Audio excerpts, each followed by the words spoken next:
What used to be called PC is now called woke, but a better name for it would be caca, because that's what everything turns into every time it's touched by diversity, equity, and inclusion. It ruins the arts. It ruins states. It ruins countries. It ruins human lives. And we've got proof of it in every one of these videos in this episode. This is about a war we need to have against diversity as a standard, against equity as a standard, and against inclusivity as a standard when it tries to go above merit. Merit. How good are you at it should be the only standard that we use to judge. Welcome to the Doug TenNapel channel. This is where the happy patriots are. We're going to start with how DEI ruined comedy. Jim Gaffigan here says he was not allowed to make fun of Kamala Harris. What I thought was interesting about this election is, and maybe because it was so important, and maybe because it was such a short election for Kamala, that people were like, "Don't criticize her." And my whole thing is like, well, that is, and I'm not somebody who's a roast guy, but I'm like, that's actually bad to have that Yeah, approach. yeah, And I think yeah, hindsight, a lot of people yeah, feel that way. yeah. He goes, that's bad. I don't know why he said it was bad, but he thought that they weren't allowed to criticize her because she didn't have enough time. Poor thing, didn't have enough time to run. And so it was unfair. He's wrong, because we all know why he wasn't allowed to criticize her. It's because she was a Democrat, not just a black female Democrat, but just a Democrat. You are not allowed to make fun of Democrats.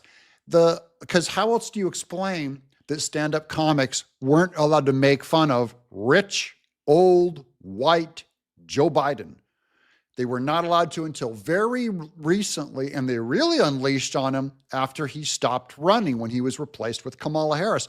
You can mark it to the date. That's when the stand-up comics, when it was safe to criticize Biden. That's about a Democrat. So when Jim Gaffigan says, I don't know why, I wasn't allowed to make fun of her. Number one, you weren't allowed to make fun of her because she was a Democrat, and the art of comedy demands that you not make fun of that home team. We used to have comedy, farce, satire to take down those in charge, to take them down a step, to put them in their place. Remember, the king always had a jester on his side, a little guy dressed with the bells and things, and he was allowed to sit on the king's lap and completely mock him. They didn't get in trouble. The little court gesture, it showed the strength of the king to have a fool to make fun of him. And so therefore, if comedians are not allowed to make fun of Kamala Harris, it shows weakness of the president. This goes back to, look, we saw it with Barack Obama too. Barack Obama, you were not allowed to make fun of him. It wasn't just because he was black that you weren't allowed to make fun of him. It's because he was a Democrat that you were not allowed to make fun of him. Open season on George Bush, open season beyond compare about Trump or any other Republican. So that's the first place where DEI, political correctness, wokeness, whatever you want to call it, progressivism, Marxism, they're all the same. And they all demand that you hold their side with kid gloves. Why? Because they don't have the truth. The only thing that they've got to convince anyone of anything is bullying. Now here's Jordan Peterson on Piers Morgan about the collapse of UK, because even the country of UK is being destroyed because they're not allowed to criticize Islamists committing crimes within their own country. Has put Canada in the doldrums that it's in, and is also responsible for the state of your country, which is dreadful. And it's I don't know if you guys in the UK understand how sad it is for us in Canada and in the United States to watch what you're doing to yourself. I mean, the UK is a great country. When I go there, I go to Oxford, I go to Cambridge, to these remarkable places in London, see your unbelievable deep history, understand how much the world owes the UK in terms of, say, the establishment of common law and decent government everywhere, including places like India. We owe the UK such an immense debt. So Jordan Peterson just at the beginning of that clip said that what happened to Canada he mourns. So Canada is another country that got destroyed by political correctness and now going down the tubes because they will not take a stand against the barbarians living among them that are destroying their women and children. And that's just the tiniest, that's just one aspect of what's going on in that country. But Douglas Murray, I first read this book back in 2017 called The Strange Death of Europe. And he documented how they weren't allowed to do lawsuits against Islamists that were committing the worst kinds of crimes against young white girls, documented in a book, and they're being destroyed because of it. And to watch you guys like spiral yourselves into the ground for this idiot, weak political correctness that's gone so far that you can allow your working class women to be en masse sadistically and say nothing about it and gaslight people who are telling the truth. It's so sickening. It's so demoralizing. It's almost unspeakable. We all pray, hope and pray here in Canada and the US that you get your act together and grow some spine again and put your damn country back together and stand up to these bloody psychopathic bullies and the woke green mob, because it would be a dreadful shame to lose you. And I don't know how you save it. I think, look, Rome is on fire. Rome is collapsing before our eyes. We're seeing it in California. We're seeing it in Europe. We're seeing it in Canada. America bought a little breathing room in electing Trump. But guys, it's not over. Liberals are still there trying to do their thing. They go into hiding. They go into like hibernation and hope for a better day that they can come back and ruin the country again. And we have to stay vigilant. Do not give up. You're going to hear me say this a lot. That's why I'm keeping my eye on culture. I want to see, what are the liberals doing? Where are they going? Because we have to destroy that Marxism. Anytime it raises its little head, I want to mock it on this show with my humor, make fun of it, demoralize them, shame them, get them to hide their satanic ideology. That's the goal. Just so you know how I do the news. People say, oh, Doug, you shouldn't call so many names. You shouldn't be so rough. Just sit there and be more stoic and be more professional in how you do the news. No, I'm here to win a cultural battle. That's the goal of this channel. We must win a cultural battle. There's too much at stake for me to kick back and be casual about it. Sorry, I'm not going to do the, guys, this happened in Trump Tower last night.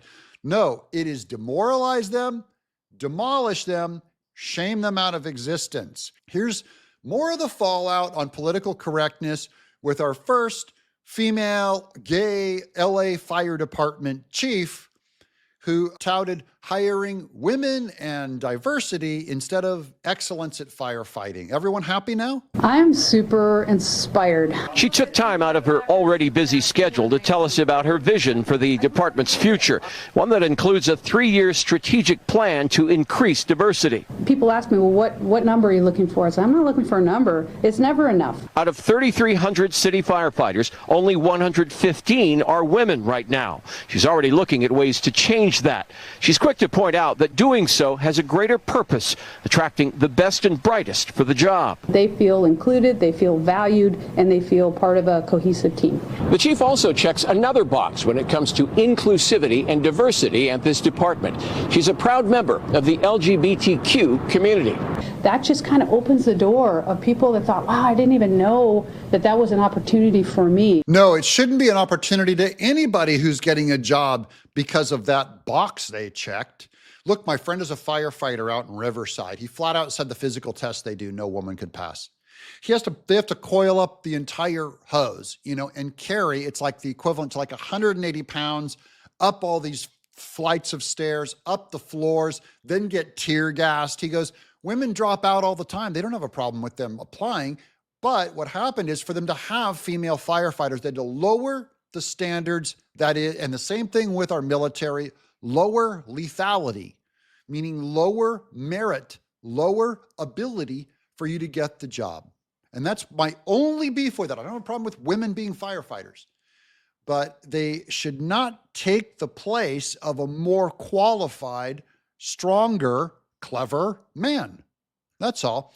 Here's comedian Adam Carolla talking about how he got passed up as a firefighter, had to wait 7 years. Geez, I want to talk about my white privilege so badly.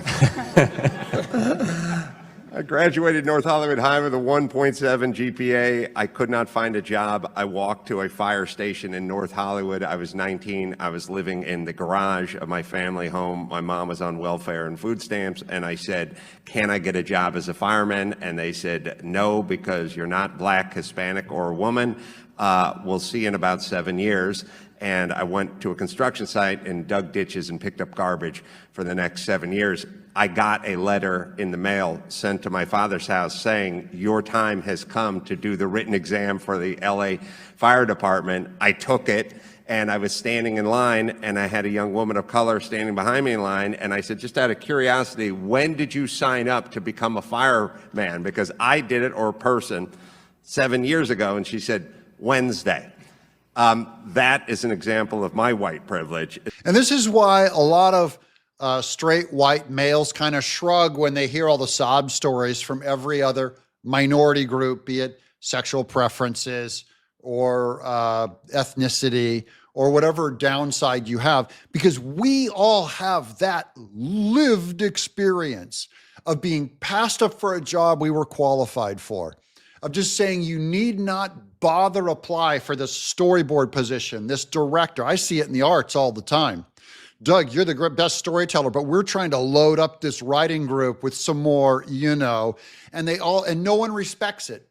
No, it's the most degrading thing you can do to not hire people based on merit. It also casts aspersions on the minorities that do make it because they're amazing. There's amazing talent from every ethnicity and sexual. We hired people on my team who storyboarded a cartoon for me, and she was a trans, and it was not a problem because she was the best storyboard artist. I didn't hire her because she was a trans, okay? So she could stand there proud going, Doug hired me because I'm dang good.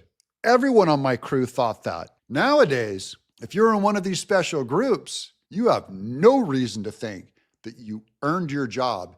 And if I get passed up for a job, I have no reason to think that I missed it because I was unqualified. Like, it's really common sense. And I'd like to remind everybody that we have hundreds and hundreds of thousands of migrants here illegally that have convicted of crimes. And why, I don't know why, who wants to defend that, to allow them to remain in our nation? That. And now if you're here illegally and you're committing crimes and those things, I don't know why anybody thinks that it's controversial that they all need to go. Do you think that this was one of, if not the biggest issue for this election? Well, I think if we can't, there's 47 of us in the Senate, and if we can't pull up with 7 votes, if we can't get at least 7 out of 47, and if we can't, then that's the reason why we lost. That's one of them. That's one of why we lost, in part. That's why Democrats lost this election, because they could not sign the Laken Riley Act. That is a girl that got, destroyed by an illegal, and they couldn't pass it. Democrats, they absolutely need to be mocked out of power. They need to be voted out of power. They need to be degraded forever. And John Fetterman, he really needs to find a home over on the Republican side. I'd love to hear what you guys think in the chat below. Would you accept John Fetterman? I would. If you want to watch another video, check this one out right here. It really helps us out a lot. Don't forget to subscribe. I'm Doug in Exile.